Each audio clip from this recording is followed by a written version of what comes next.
I'm Matt Sweeney and I grow hops. This is a hops plant, and these things will grow as tall as the trellis as I can build them, but they will grow 30 feet and higher, and come end of August, beginning of September, we come out here and pick all the cones to make beer out of them. Each plant produces about a pound or two, which translates into about a barrel of regular beer. And a stronger beer like an IPA can take up to around 10 pounds of hops. We give the hop plants a support trellis, and then we put string up in the spring, and they spend the whole summer climbing the string to get to the top to harvest. And then what we find is that they do all of their growth in the daytime, and then they do all their twisting in the nighttime, and they actually twist in a clockwise fashion following the sun. Well, the hops have really taken a beating with the extreme temperature changes this past week. We've gone from 70 down to below 30 into freezing temperatures at night, so we can really see the wilting, but they are hybridized in order to be strong and stay healthy even with infection. Hops give me an opportunity to demonstrate sustainability. I do things like hand picking off caterpillars instead of using pesticides.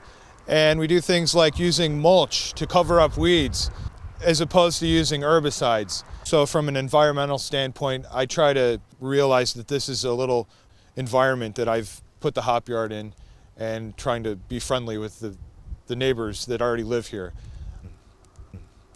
Another aspect of running a sustainable hop yard is that I try to share all the information with the other hop growers to try to promote growing hops as a local viable business.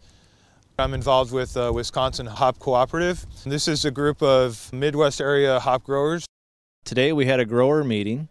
We're out at Diwali Ridge Farm, one of our growers at the Wisconsin Hop Exchange, and visiting about agronomic things that we can do for next year to help our crop increase in quality and in volume. We had extension folks from around the state come out talking about fertilizer, watering, irrigation systems, how to plant hops, weeding.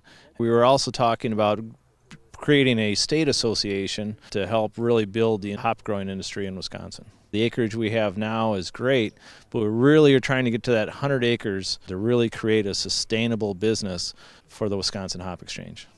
This serves our needs for being able to process and sell to local brewmasters in Wisconsin and the Midwest. My name is Mark Noble. I'm with the Grumpy Trail Brew Pub in Mount Horeb, Wisconsin, and we are buyers of locally grown and processed Wisconsin hops. We use pelletized hops from the Hop Exchange, and we decided to make a beer to highlight and specialize featuring these wonderful hops called the Wisconsin Hop Farm Pale Ale. With the Hop Exchange, we're paying a little bit more, paying a premium on it, but also kind of help to get off the ground. And it's neat to say that in this Hop Farm Pale Ale, we got hops that come from Dodgeville, Fort Atkinson, and Eau Claire. The development of this hop industry in the state is in its infancy because it's a highly capitalized industry, just like brewing is. But I applaud the Hop Exchange for setting up shop and trying to make this happen and develop the industry that helps local. A lot of folks like to buy and drink local. In some of our beers, like the Trailside Wheat, we probably only use about 1.5 pounds of German Northern Brewer hops.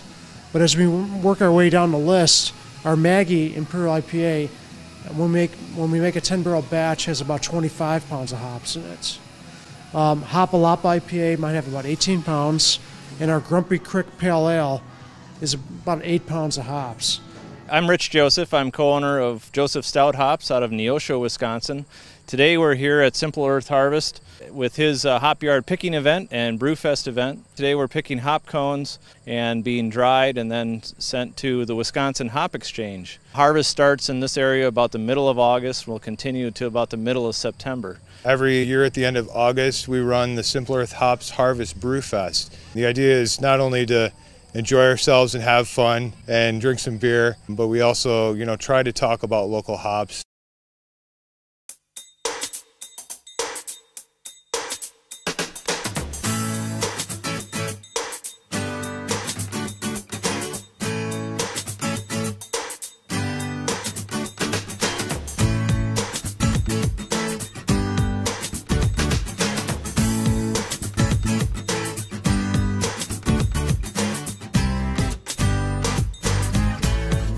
My name is James Altweiss. I'm the Director and Horticulturist of Gorse Valley Hops. Gorse Valley Hops is a group of growers that are all focused on gathering enough quantity of hops to supply to a brewer. We have several acres, several thousand pounds of production, and that's finding its way into our Wisconsin craft beers.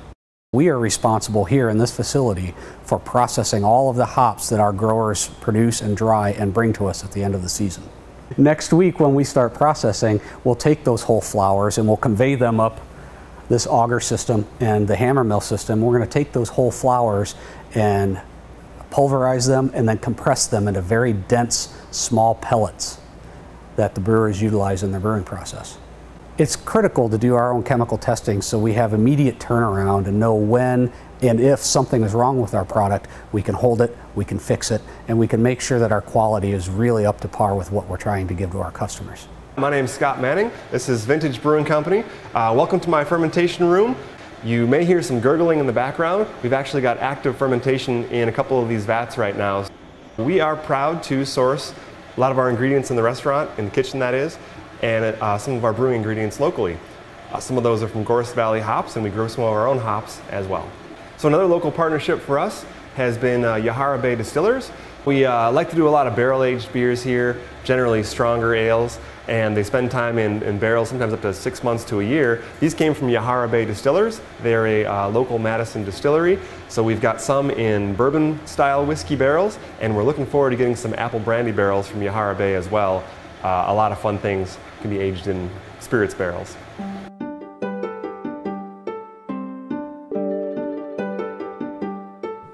Besides for making beer, it's also used in a number of food industries for its antibacterial properties, those being the cheese-making industry. And it's also used in chicken feed. And it's also used in personal care products like deodorant, shampoo, soap. A lot of people use it in teas. It's used for lactating mothers as a thing to stimulate a new mother's breastfeeding. They put it in hot pillows. And what it has is sedative properties. It was used in the past with medicinal purposes, a sore stomach, a headache, again put in a tea form and consumed that way, and it will make you very sleepy. Hey, you see this guy back here? He thinks he's producing this video here, but I'm putting him to work. All right, Roger. A